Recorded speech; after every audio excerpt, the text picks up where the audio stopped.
यानी so I don't want my car anymore माना मूंखे हाणे कार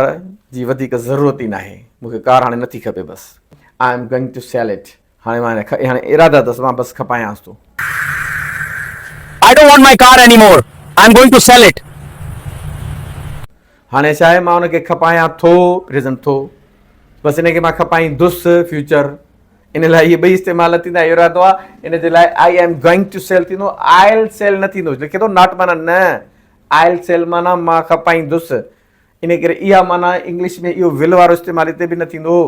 इन करे अंग्रेज़ी खे अंग्रेज़ी जे वारे तरीक़े सां सिखो सिंधी वारे तरीक़े सां न सिखो उर्दू वारे तरीक़े सां न सिखो जेको पाकिस्तान ऐं इंडिया में इहे लफ़्ज़नि जा चकर हलाईंदा आहिनि न थो था थी अचे त सिंपल आहे ऐं दुस दासी दे दो दी अचे त विल लॻंदी फ्यूचर जे लाइ ऐं करता हूं करती है करता है ता ती है तो है ये सिंपल होगा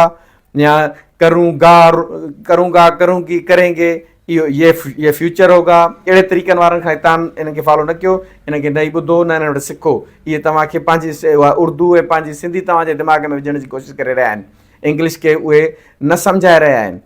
इंग्लिश खे अंग्रेज़ी किताब इंग्लिश मटीरियल यूट्यूब ते तव्हांखे अंग्रेज़ कुझु मिलंदा तव्हां उनखे लिसनिंग कयो उनखे ॿुधो बार बार उनखे सम्झो उनजी प्रोनाउंसिएशन ॿुधो ॿियो त तव्हांजे उच्चारण जे अंदरि ते एॾो फॉल्ट इन्हनि विझी छॾियो आहे ॼण त तव्हां अंग्रेज़ी नथा ॻाल्हायो बल्कि सिंधी था ॻाल्हायो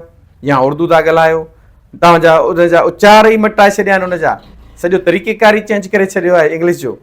इन करे बी केयरफुल विद एवरीथिंग असांजा फोनेटिक्स ते बि यूनिट्स रिकॉर्ड कंदासीं उनजी बि सम्झाणी तव्हांखे ॾींदासीं त जीअं तव्हां रियलिटी ते अचो हक़ीक़तुनि ते अचो ऐं हक़ीक़ी जुमिला सिखो हक़ीक़ी इंग्लिश सिखो What are you doing at the weekend? Not much really. I might go out for lunch with some friends. What about you?